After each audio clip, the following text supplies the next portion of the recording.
दोस्तों सब्सक्राइब करें हमारे चैनल को और बेल आइकन को दबाएं ताकि आप देख सकें हमारी वीडियो सबसे पहले। दोस्तों अगर आप पाकिस्तानी हो तो पाकिस्तान जिंदाबाद, भारतीय हो तो जय हिंद नीचे कमेंट कर दें।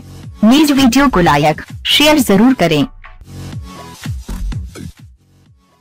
दोस्तों पाकिस्तान और न्यूजीलैंड के दरमियान दूसरा एक रोजा मैच पाकिस्तान ने 6 विकेटों से जीतकर 3 मैचेस की सीरीज को 1-1 से बराबर कर दिया है। दूसरे मैच में पाकिस्तान के ओपनर इमाम उल हक को हेलमेट पर बाउंसर लग गया, जिन्हें फौरी तौर पर अस्पताल मुंतकिल किया गया, जहां उनके सर का सिटी स्कैन किया गया, ताहम खतरे की कोई बात नजर नहीं आई।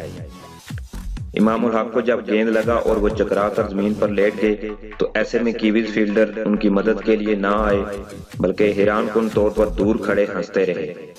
जिनके इस रवैया पर सोशल मीडिया पर खूब तनकीद की जा रही है, तो दूसरी तरफ जब पाकिस्तानी इनिंग के 13वें ओवर में शोएब मलिक की खेली गई शॉट लेग साइड पर खड़े कीवीज फील्डर निकोलस के कंधे पर लग गई और वो दर्द से लोटपोट होकर जमीन पर लेट गए।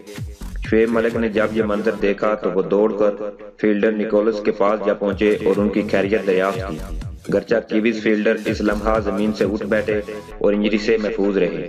तो दोस्तों जहां एक तरफ इमाम उल हक वाले वाकई में कीवीज फील्डर की संग दिली पर पाकिस्तानी शायकीन क्रिकेट सख्त नाराजगी का इजहार कर रहे हैं, तो दूसरी जानब शोएब भाई के इस रवैया की खूब तारीफ की जा रही है।